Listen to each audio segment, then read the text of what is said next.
Bueno, hoy día vamos a terminar el capítulo 1 del Apocalipsis y hemos visto la introducción donde establecimos el modelo o el esquema con que vamos a trabajar, con que vamos a abordar este libro, y solamente recordar que el libro Apocalipsis es el único libro que tiene una bendición explícita para quienes lo leen. Comienza con una bendición y también termina con una bendición.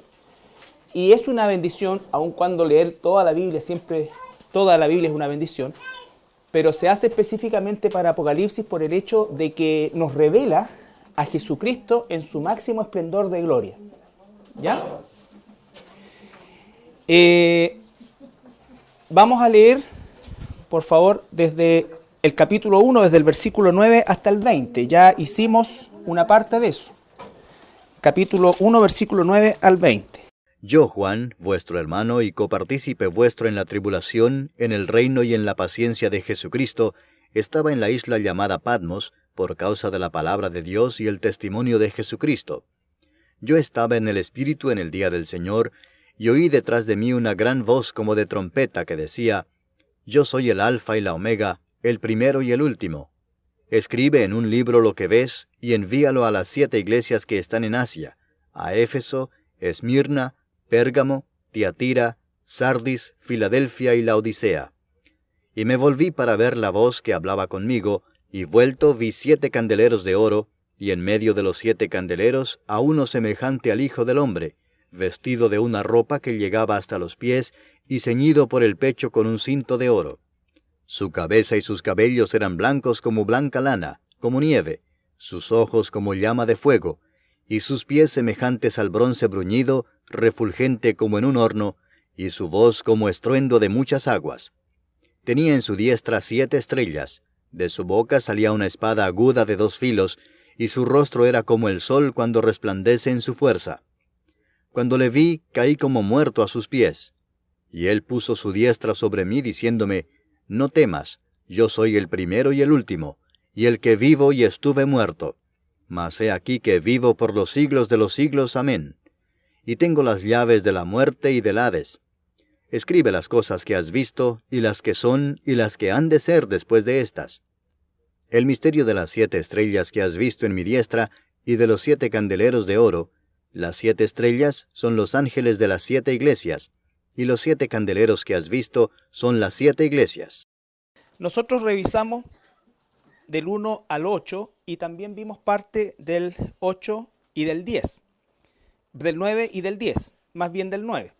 Recuerdan ustedes que lo que vimos la semana pasada tenía que ver principalmente con el carácter del apóstol Juan en cuanto a la humildad que él nos muestra, a la cercanía que muestra con nosotros, con sus hermanos, al hecho de que él dice: vuestro hermano y copartícipe vuestro de la tribulación. Él en ningún momento es parte de esa humildad que desarrolló espiritualmente en el tiempo de no hacer ningún tipo de aspaviento o autoglorificación, ¿no es cierto?, de su condición de apóstol. Y a esa altura la historia secular dice que Juan era un hombre venerado, venerado en el sentido no de que se le rendía culto, sino que realmente el respeto que se le tenía a él, y porque era el último de los apóstoles, que era transversal, no solamente era ¿cómo decirlo?, una cosa de los cristianos solamente, sino que incluso la gente, los romanos, tenían por él un respeto a tal punto que a él lo exilian, pudiendo haberlo decapitado como lo hicieron con todos los demás, porque efectivamente era un problema para el imperio. Sin embargo, como una forma de no azuzar más a la gente, ¿no es cierto?, lo exilian, creyendo que con esto iba, en definitiva, a morir en Patmos. De hecho, Juan, no muere en Patmos, Juan muere en Éfeso, ¿no es cierto? Después de 2 años más o menos que estuvo ahí en Éfeso, vuelve, así que en Patmos, ¿ya? Entonces, este apóstol representaba realmente todo lo maravilloso, entre comillas, que significaba haber sido, entre comillas digo porque fue mucho sufrimiento, pero lo maravilloso es que significaba haber sido parte de ese ministerio. Y no solamente Juan fue parte del ministerio, sino que fue parte del grupo de amigos íntimos de Jesús. Entonces, si alguien podía cerrar, por así decir, el canon del Nuevo Testamento, era justamente Juan. Por eso es que es tan importante que nosotros hemos hecho estudios anteriormente y le hacemos hincapié siempre a la hermandad del tema de los ministerios apostólicos y todas estas cosas nuevas que salen son absolutamente falsas, porque obviamente el apóstol Juan es el último que escribe algo tan importante, tan maravilloso como es el Apocalipsis, la revelación, y después no se escribe nunca nada más. ¿Ya? No se escribe nunca nada más. Ni se recibe ningún mensaje explícito de Dios. El versículo 10. El versículo 10 dice el apóstol que él estaba en el Espíritu en el día del Señor. Vamos a analizar en profundidad el tema de estar en el Espíritu. Pero el día del Señor, hay dos posiciones respecto a esto. Algunos piensan que se está refiriendo al día del Señor en relación al día del juicio, porque también el tiempo de la gran tribulación se le llama en algunos pasajes del Nuevo Testamento el día del Señor. Sin embargo, dado que Juan no tenía idea de esta revelación inicialmente y la traducción en el idioma griego es distinta, el día del Señor en esas partes donde aparece relacionado con justamente la gran tribulación, y el día del Señor en relación a que era simplemente el primer día de la semana. El primer día de la semana que pasó a constituir en la iglesia el día, entre comillas, oficial en que se congregaba la asamblea de la iglesia, ¿no es cierto? Entonces él estaba en el día del Señor. Eso es lo que él está diciendo, que corresponde a nosotros el día domingo. Para nosotros el domingo es el séptimo día de la semana, para los judíos el día domingo es el primer día de la semana y corresponde al día del Señor. Entonces, ellos no terminan la semana congregándose, sino que ellos comienzan su semana congregándose, ¿ya?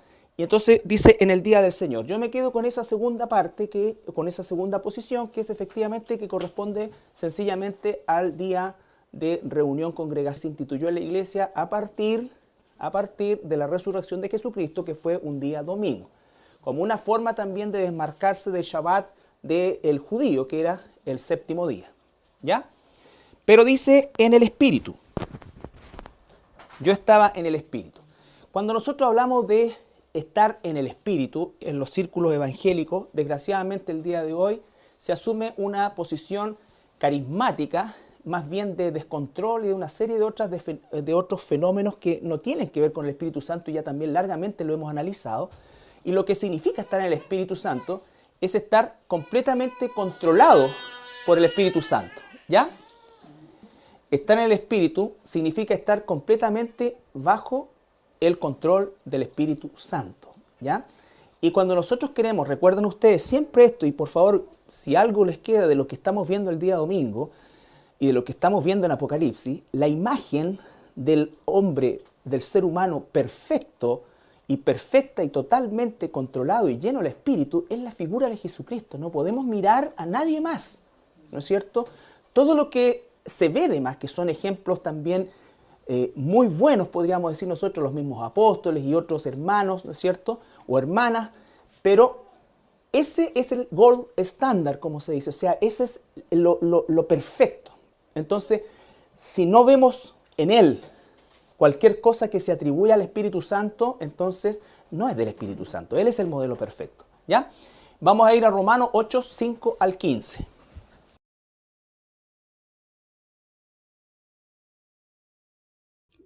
Porque los que son de la carne piensan en las cosas de la carne, pero los que son del Espíritu, en las cosas del Espíritu. Pausa. Recuerden ustedes que aquí estamos hablando, y vamos a ver a lo largo de este pasaje, y de los otros también, las dos situaciones que tienen que ver con el santo de Dios, hombre, mujer. El santo de Dios posicionalmente está completamente santo, ¿ya? No hay tal cosa como un cristiano carnal. La Biblia no habla de un cristiano carnal.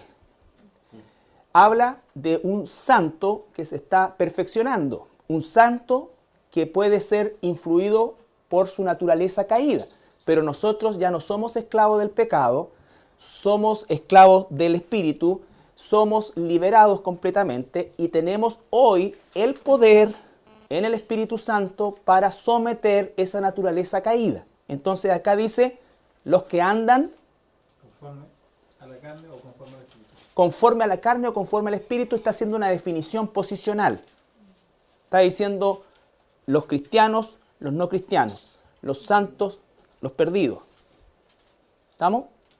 Porque el ocuparse de la carne es muerte, pero el ocuparse del Espíritu es vida y paz. Por cuanto los designios de la carne son enemistad contra Dios. Pausa. ¿Puede un carnal ocuparse de lo espiritual? No. Dice, está muerto. No, no, ¿no es cierto? ¿Puede un espiritual caer en lo carnal? Sí, pero no es carnal. Porque se define en función de la posición. ¿Ya? En función de la posición. ¿Puede un sueco celebrar el 18 de septiembre? Sí, pero no es chileno. Porque no se sujetan a la ley de Dios, ni tampoco pueden. Y los que viven según la carne no pueden agradar a Dios. Mas vosotros no vivís según la carne, sino según el Espíritu, si es que el Espíritu de Dios mora en vosotros. Ahí está. Si es que. Eso significa que frutos tienen que marcar tu vida, tu definición de vida, tu dirección de vida tiene que tener una marcada posición hacia lo espiritual como un hijo de Dios. Un hijo de Dios no es que no peque, es espiritual. ¿Ya? Lucha contra el pecado, no se zambulle en el pecado, no justifica el pecado, no practica el pecado. ¿Ya? Y si alguno no tiene el Espíritu de Cristo, no es de él. Pero si Cristo está en vosotros, el cuerpo en verdad está muerto a causa del pecado, mas el Espíritu vive a causa de la justicia. Y si el Espíritu de aquel que levantó de los muertos a Jesús mora en vosotros, el que levantó de los muertos a Cristo Jesús vivificará también vuestros cuerpos mortales por su Espíritu que mora en vosotros. Así que, hermanos, deudores somos no a la carne para que vivamos conforme a la carne. Porque si vivís conforme a la carne, moriréis. Mas si por el Espíritu hacéis morir las obras de la carne, viviréis. Porque todos los que son guiados por el Espíritu de Dios, estos son hijos de Dios. Pues no habéis recibido el espíritu de esclavitud para estar otra vez en temor, sino que habéis recibido el espíritu de adopción, por el cual clamamos, Abba, Padre. Entonces, andar en el Espíritu es estar completamente bajo el control del Espíritu Santo, en el caso de Jesús. Andar en el Espíritu para nosotros es luchar con esa fortaleza espiritual que hoy tenemos, ¿no es cierto?, para sujetar, someter nuestra naturaleza caída que todavía subsiste con nosotros a los designios de Dios. ¿Ya? A los designios de Dios.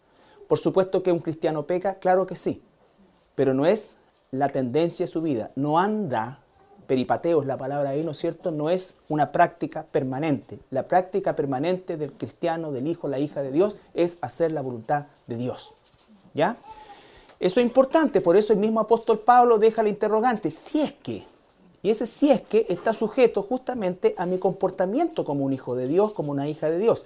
Por supuesto que no conocemos el corazón de las personas, pero también es cierto que nosotros debemos discernir en función de la espiritualidad real de alguien que se llama cristiano o cristiana. Si la tendencia en la vida de una persona que se llama cristiano, que asista a esta iglesia o cualquier otra iglesia cristiana, ¿no es cierto?, y dice ser cristiano, pero su vida es una señal clara de que la obra del Espíritu no está en él o en ella, entonces no lo llames hermano, dice, no le recibas, no le digas bienvenido.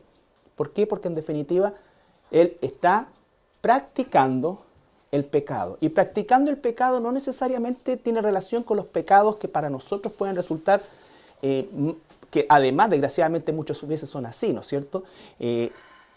Terribles, por así decirlo, sino que es un pecado no congregarse, es un pecado no querer congregarse, es un pecado no querer leer la Escritura, es un pecado no querer orar, es un pecado no querer tener comunión con los santos. ¿Me entiende? Una cosa es muchas veces o algunas veces por distintas razones no poder, pero otra es no querer. ¿Me entiende?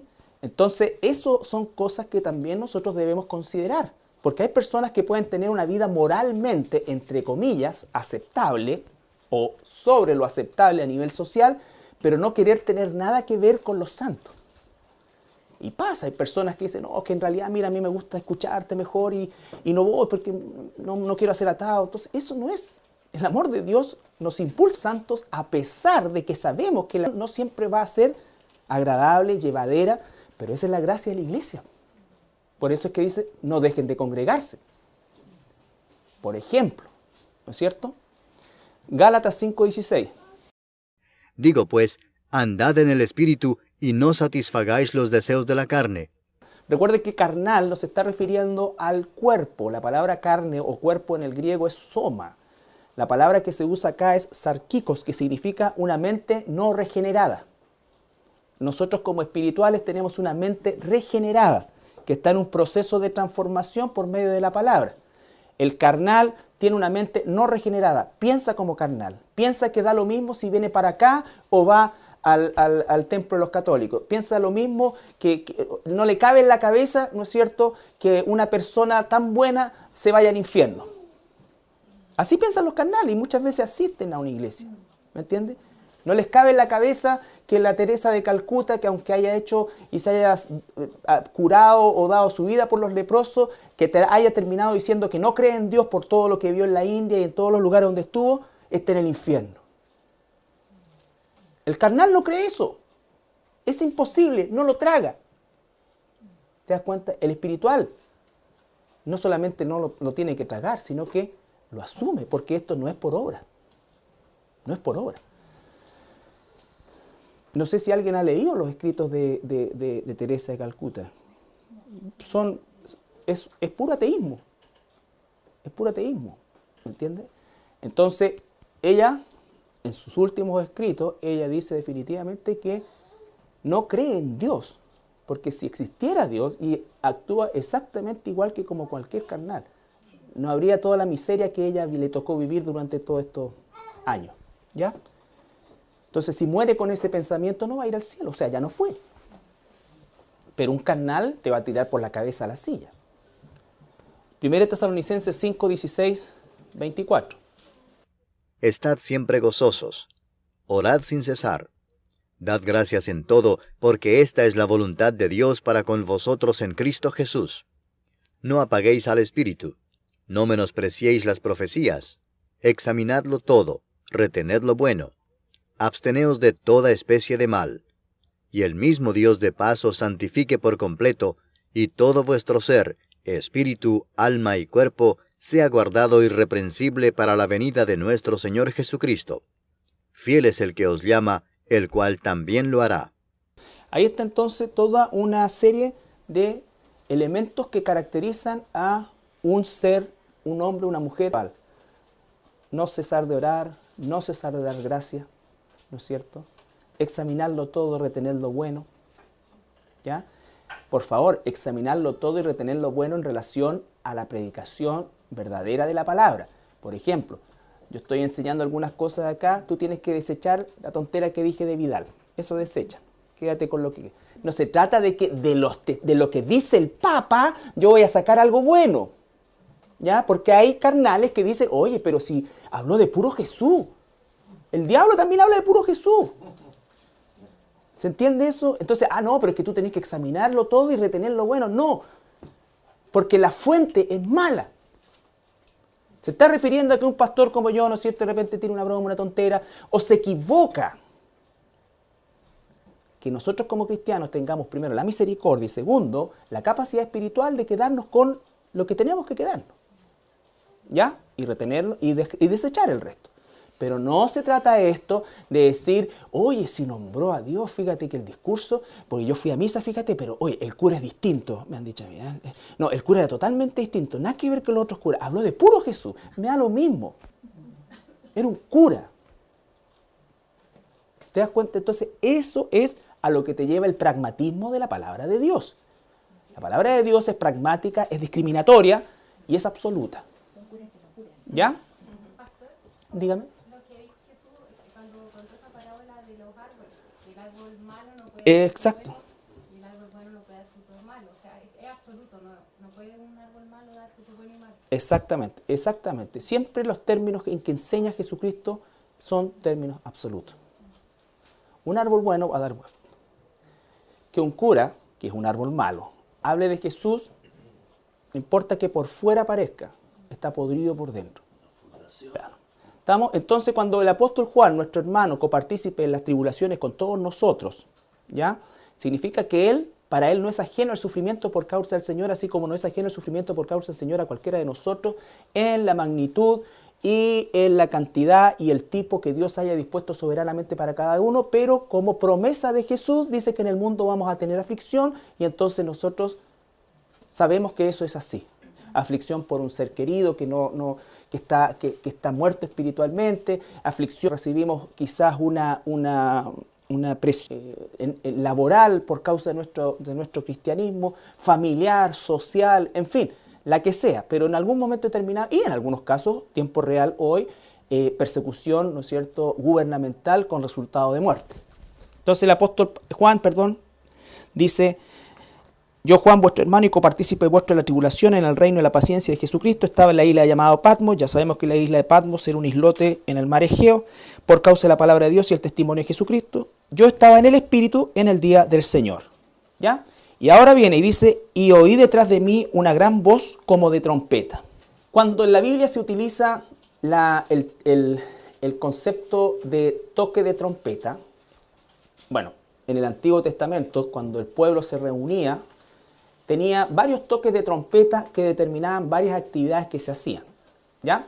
Entonces, la trompeta es un elemento para llamar la atención del pueblo, el toque de trompeta. No está ahí, pero cuando vamos a 1 Tesalonicenses, capítulo 4, 16, recuerden que ahí está hablando del suceso del rapto. Porque el Señor mismo, con voz de mando, con voz de arcángel y con trompeta de Dios, descenderá del cielo, y los muertos en Cristo resucitarán primero. Entonces le está diciendo, hay un toque de trompeta, y llamaríamos nosotros el toque de trompeta de la resurrección, ¿no es cierto? Así como había un toque de trompeta para reunir a las tribus en el tabernáculo que está ahí, ¿no es cierto?, alrededor del tabernáculo, había un toque de trompeta para dispersarlos, había un toque de trompeta, ¿no es cierto?, cuando se acercaba el enemigo, en fin, todo era en función, así como también las entidades militares tienen distintos toques de trompeta, hasta para los funerales. Entonces, significa algo. En este caso, cuando dice oí, volvemos a Apocalipsis, y detrás de mí una gran voz como de trompeta, es decir, me estaba llamando la atención. Versículo 11, y decía: yo soy el alfa y el omega, el primero y el último. Escribe en un libro lo que ves y envíalo a las 7 iglesias que están en Asia: Éfeso, Esmirna, Pérgamo, Tiatira, Sardis, Filadelfia y Laodicea. Alfa y omega, el título que el Señor Jesucristo usa. Esto ha sido usado siempre en la presentación que Dios hace, o cuando Dios se presenta, ya sea el Señor Jesucristo o Dios Padre en el Antiguo Testamento, Él se presenta siempre como el Eterno. Pero la verdad que la concepción alfa y omega es para que nosotros de alguna manera tengamos una concepción dentro de nuestra temporalidad de que antes de Él no hay nada y después de Él tampoco. Él lo encierra todo. Pero es mucho más que eso. Es un concepto de eternidad, el Eterno. Isaías 41:4. Recuerden, Isaías, estamos hablando 9 siglos antes del Apocalipsis. El mismo Dios. Por eso que cuando Jesús dice Jesucristo es el mismo ayer, hoy y por los siglos, está hablando que Dios es siempre igual, es inmutable. Isaías 41:4. ¿Quién hizo y realizó esto? ¿Quién llaman las generaciones desde el principio? Yo, Jehová, el primero, y yo mismo con los postreros. ¿No es cierto? 44:6. Así dice Jehová, Rey de Israel, y su Redentor, Jehová de los ejércitos. Yo soy el primero, y yo soy el postrero, y fuera de mí no hay Dios. Óyeme, Jacob, y tú, Israel, a quien llamé, yo mismo, yo el primero, yo también el postrero. Cuando Él lo está haciendo en el Antiguo Testamento, usa una expresión que es la expresión et. pero que corresponde eso a la letra inicial del alfabeto, que es hebreo, que es Aleph, y la Tav, que es la última, es como decir AZ, ¿ya? Pero se traduce como el primero y el postrero. Por eso es que Jesús también usa alfa y omega, ¿ya? También dice el primero y el postrero, se traduce como alfa y omega. Salmo 135, 13. Hay muchos otros lugares donde aparece esta presentación de Jesús. Oh Jehová, eterno es tu nombre. Tu memoria, oh Jehová, de generación en generación. Ya, entonces ahí está diciendo ahora, eterno es tu nombre. El nombre de Dios es Jehová, ¿no es cierto? Yahweh. Entonces también el nombre de Él es eterno. Eterno. Su de generación eterno. Siempre la concepción de Dios es eterno. Es eterno no solamente en magnitud, sino que también en sus atributos. Es absolutamente perfecto, absolutamente santo, absolutamente sabio. Todo es completo, ¿ya? Como decía, en el Antiguo Testamento se traduce et, que es Aleph. Recuerden que el alfabeto hebreo se lee de derecha a izquierda. Entonces, Aleph Tav se leía et. Y hay dos partes de muchas otras donde aparece, que es, por ejemplo, en el Génesis 1.1, cuando dice en el principio, es Bereshit, que significa en el principio, que también significa cuando no había tiempo. Recuerden que la Biblia de alguna manera tiene que ajustarse a una realidad nuestra. Pero, ¿qué tiempo le pondríamos nosotros cuando Dios, por ejemplo, cuando dice antes de la fundación del mundo? No hay tiempo, por lo menos del tipo que nosotros conocemos. Entonces, la palabra Bereshit se traduce, ¿no es cierto?, en el principio, pero la verdad es que la traducción es cuando no existía el Cronos. ¿Ya? Y dice, creó, en el principio, dice, creó Dios, ¿no es cierto? Ese Dios, la traducción en el idioma original es Elohim Aleph Tav, o sea, el Eterno. El principio y el fin. El nombre de Él va acompañado siempre de Aleph Tav, creó los cielos y la tierra. Entonces, siempre desde el Génesis 1.1, Dios se ha presentado como el Eterno. Jesús, en el último libro de la Biblia, se presenta como el Eterno. Yo soy. Recuerden que la expresión yo soy es Yahweh, ¿no es cierto? El alfa y la omega. Es decir, está diciendo yo soy el Eterno también. ¿Estamos? ¿Vamos bien hasta ahí? Por eso es tan importante entender el Antiguo Testamento. Decía algo así como que la omega no era la última letra. No sé, algo así. No sé, pero ya del que hora dudo varias cosas, es más chamullentón. Pero el alfabeto, pero ya eso es el alfabeto griego. Sí, No pues. dejaste callado. El griego, esto es en hebreo, el Aleph Tav. Aleph Tav son en hebreo. Y el Tav se supone que es la última. La última letra, sí. Exactamente, el Tav es la última letra.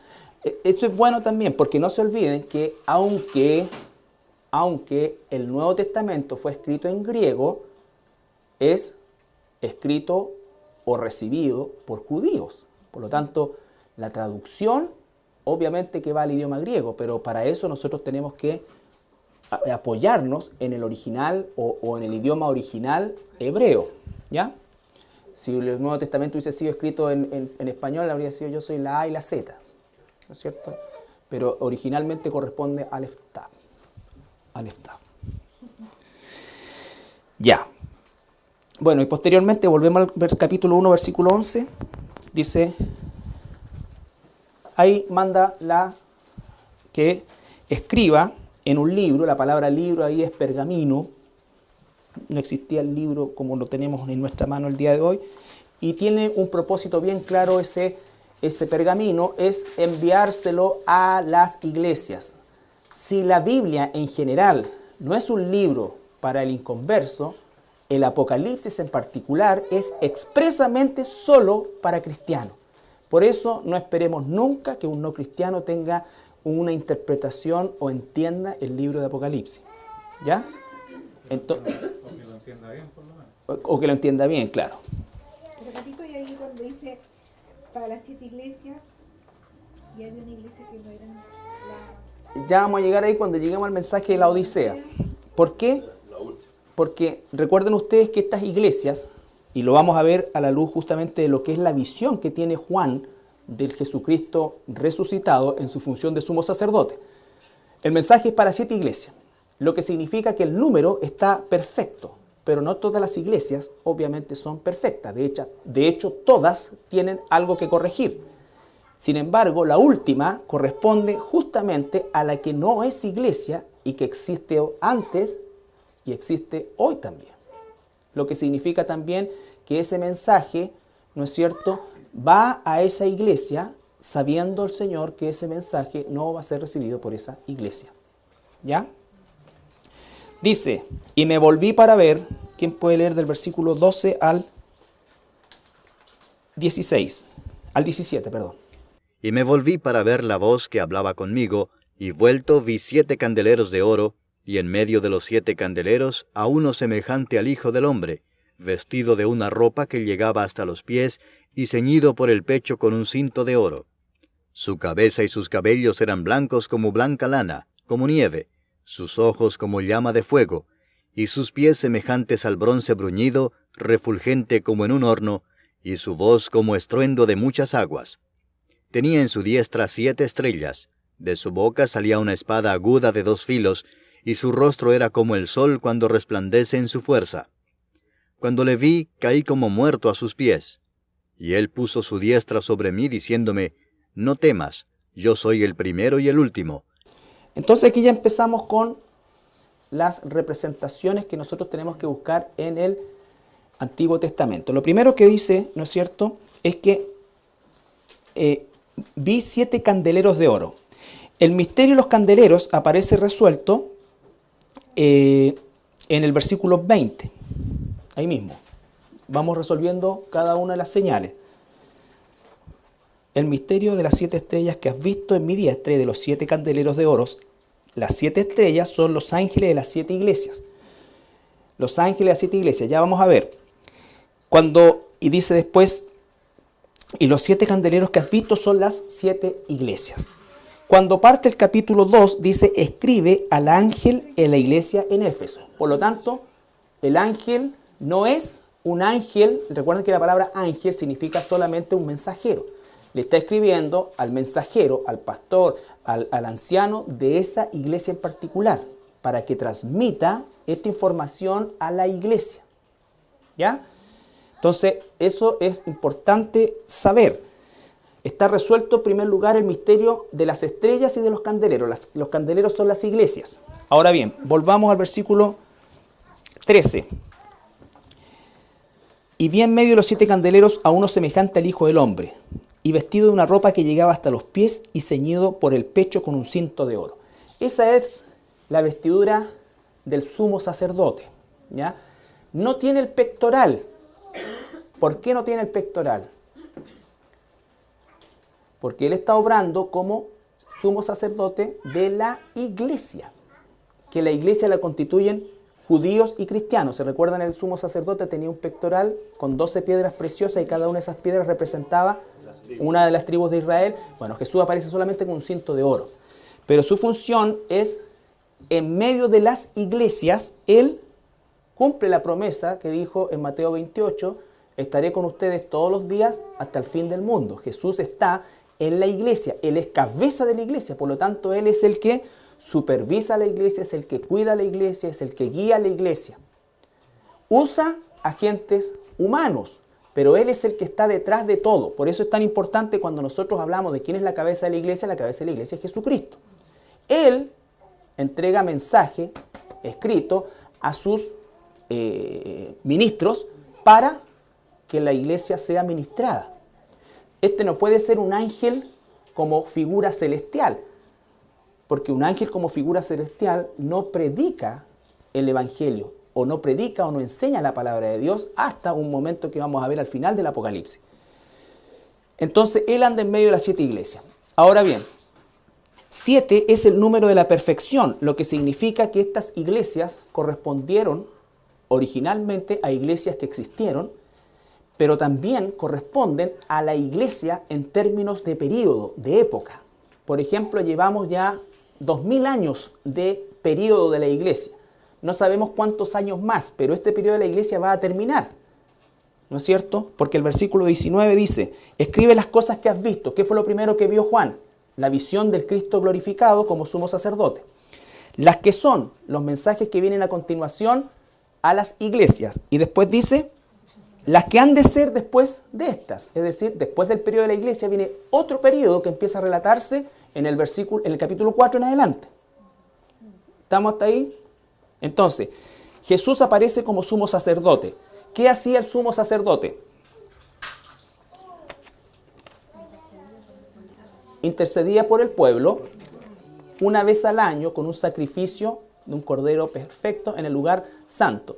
¿Qué significaba el lugar santo? La presencia de Dios. ¿Ya? Entonces, en Hebreos capítulo 4, 14 al 16.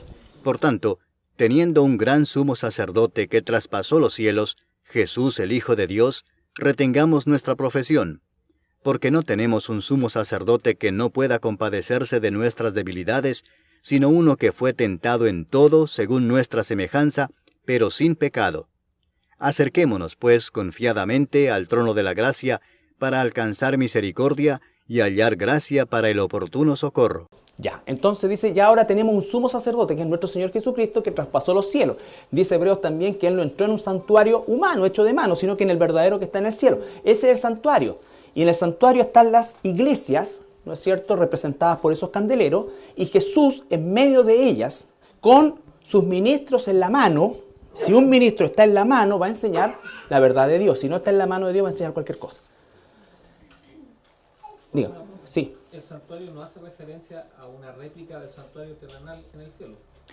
En cierto sentido sí, pero... Pero aquí hay una mesa de propiciación. Claro, lo que pasa es que todo eso de la mesa de la propiciación y todo eso desaparece porque Cristo es nuestra propiciación. Entonces, la figura de Cristo resume todo eso.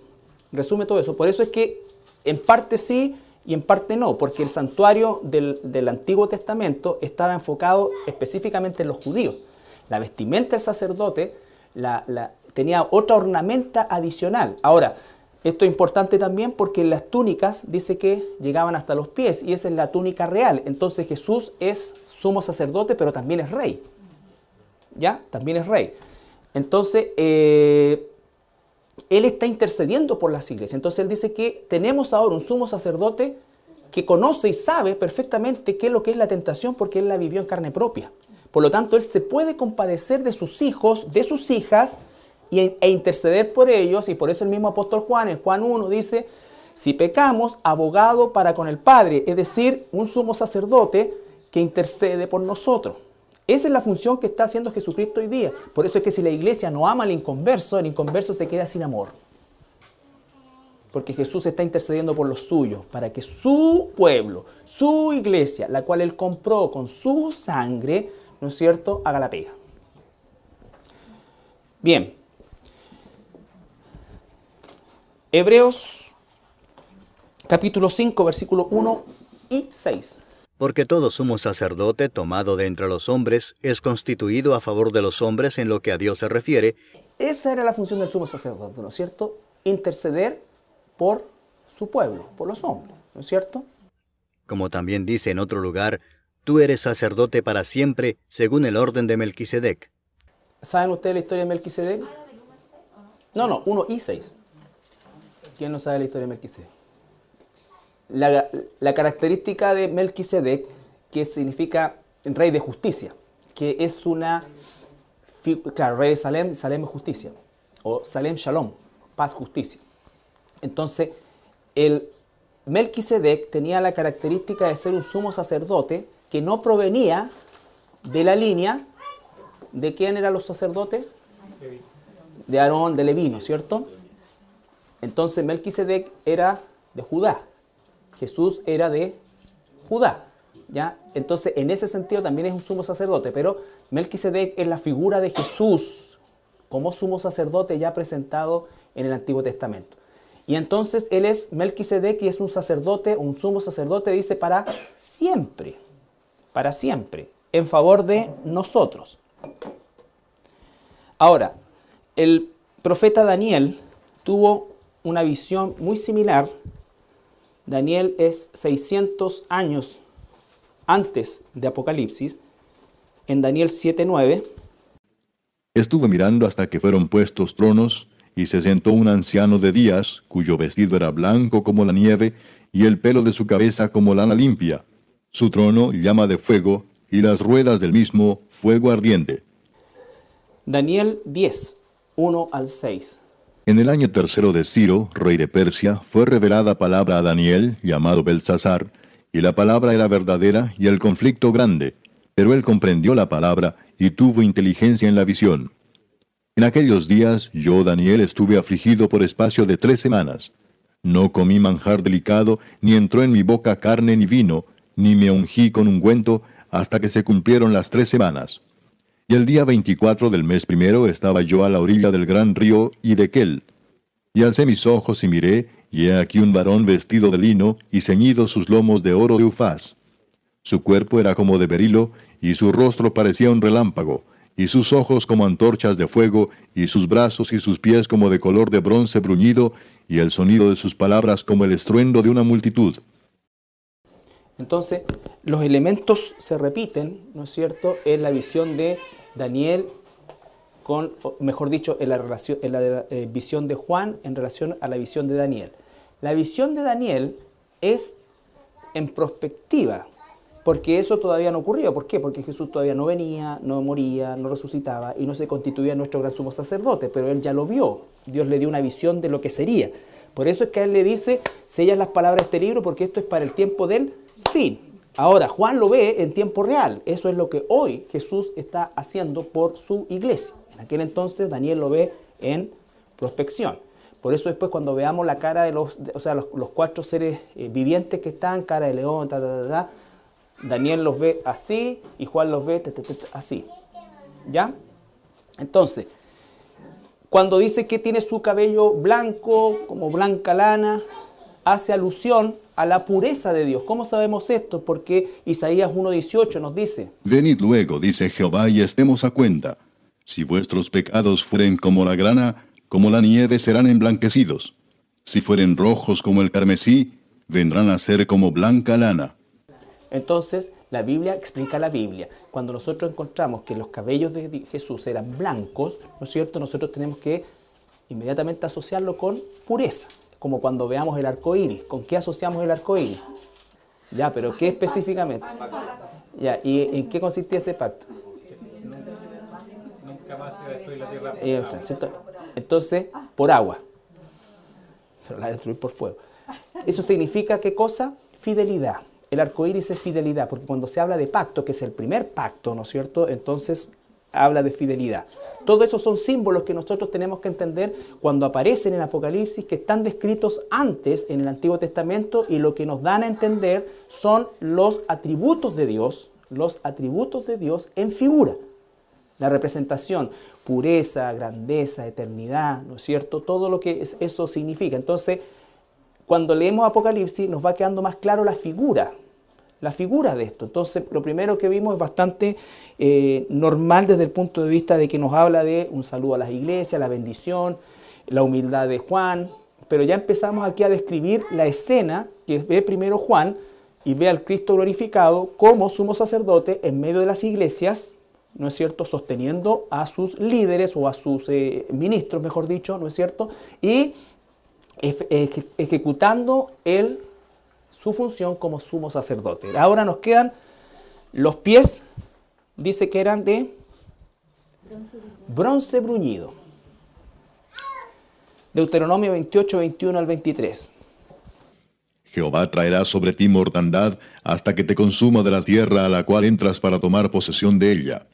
Jehová te herirá de tisis, de fiebre, de inflamación y de ardor, con sequía, con calamidad repentina y con añublo, y te perseguirán hasta que perezcas. Y los cielos que están sobre tu cabeza serán de bronce, y la tierra que está debajo de ti de hierro.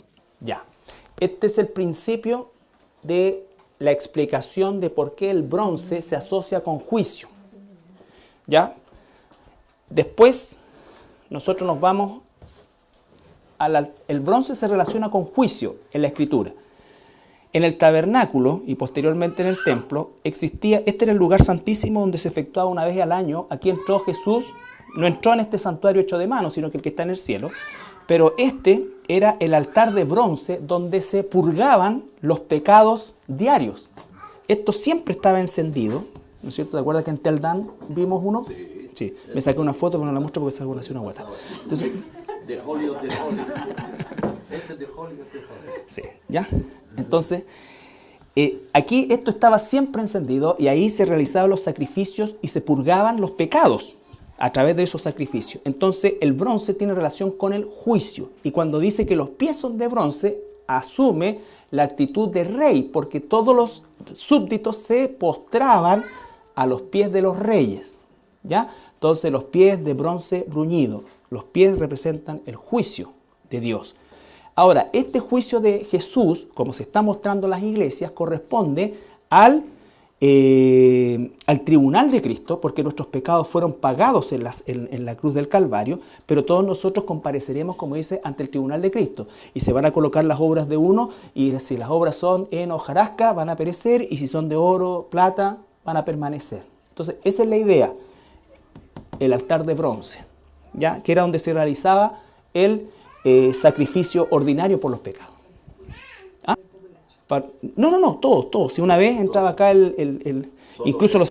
De hecho, acá está el lavacro, donde se lavaban después de hacer toda esa cuestión. En Silo. ¿Estamos? Ya. ¿Estamos? Entonces se entiende por qué los pies de bronce bruñido, porque Jesús es rey. También, aparte de ser sumo sacerdote, es rey. Entonces todos nos vamos a postrar delante de él. Dice que todos vamos a postrarnos en él. Toda rodilla se doblará delante de Jesús y los primeros que la doblaremos seremos nosotros mismos como sus hijos. ¿Ya? Estar en los pies de los reyes era signo de sumisión. Bueno, ahí dice Josué y Segunda de Reyes que nos muestran escenas de esa... ¿Ya? Y vamos a ver Segunda de Crónicas, capítulo 4, versículo 1. Hizo además un altar de bronce de 20 codos de longitud, 20 codos de anchura y 10 codos de altura. Ya, ahí está el altar de bronce, ¿no es cierto?, que está relatando cómo lo diseñó con las medidas específicas, ¿no es cierto? Había una rampla por donde subían los sacerdotes, había una rampla por donde bajaban, ¿no es cierto?, y un pequeño corral al costado donde iban dejando los animalitos. ¿Estamos? Entonces, los pies de bronce, el bronce es señal de juicio, y los pies significan, ¿no es cierto?, que todos se postran a los pies de Jesús como en sumisión. Después dice, igual que la visión de Daniel, que sus ojos como llama de fuego. Hebreos 4:13. ¿Qué significará que los ojos sean como llamas de fuego? Y no hay cosa creada que no sea manifiesta en su presencia. Antes bien, todas las cosas están desnudas y abiertas a los ojos de aquel a quien tenemos que dar cuenta. Ya. Entonces, todas las cosas están... Nada puede esconderse de los ojos de Dios. Entonces, ese es el concepto como llama de fuego, que purifica también, ¿no es cierto? Y también nos dice que de su boca salía una espada aguda de 2 filos. Hebreos 4:12. Porque la palabra de Dios es viva y eficaz y más cortante que toda espada de 2 filos, y penetra hasta partir el alma y el espíritu, las coyunturas y los tuétanos, y discierne los pensamientos y las intenciones del corazón. Entonces, fíjate lo que hace. Discierne la espada por medio de la palabra de Dios, entonces nos examina hasta lo más profundo de nosotros, discierne realmente los pensamientos de nuestro corazón. Nada se puede esconder de los ojos de Dios, y el estándar de esa revisión, por así decirlo, es la palabra, que penetra y nos lleva hasta lo más profundo. También la palabra nos dice que en el capítulo 19, en Apocalipsis, versículo 11 y 15, versículo 11 y 15. No, perdón, 12, era 12 y 15, perdón. Sus ojos eran como llama de fuego, y había en su cabeza muchas diademas, y tenía un nombre escrito que ninguno conocía sino él mismo. De su boca sale una espada aguda para herir con ella a las naciones, y él las regirá con vara de hierro, y él pisa el lagar del vino del furor y de la ira del Dios Todopoderoso. Ya, ahí vuelve a aparecer, ¿no es cierto?, la espada y los ojos de fuego. Entonces, Jesucristo, que se aparece como sumo sacerdote, vendrá con nosotros, ¿no es cierto?, al final del tiempo de la tribulación, cuando se acabe la gran tribulación, va a venir y Él va a destruir a nosotros como su pueblo. ¿Qué es lo que hace la espada? Nos transforma, ¿no es cierto?, porque va discierne, dice todo, entonces va limpiando, va entrando hasta lo más profundo de nosotros. Y a veces duele. Y a veces duele, ¿no es cierto?, o casi siempre duele. Entonces, pero esa misma espada va a ser para no discernir al mundo, sino para destruirlo, Los ojos de fuego son para discernirnos a nosotros, que nada se va a esconder de nosotros, ¿no es cierto? Y de eso mismo, ¿no es cierto?, ahí asociamos el altar del holocausto, cuando dice en Corintios que nuestras obras van a ser puestas, y el fuego, vale decir que Dios mira nuestras obras y Él va a consumir lo que ha sido hecho con heno o hojarasca, o va a prevalecer lo que ha sido con oro, plata o piedras preciosas. Entonces, terminamos el capítulo 1.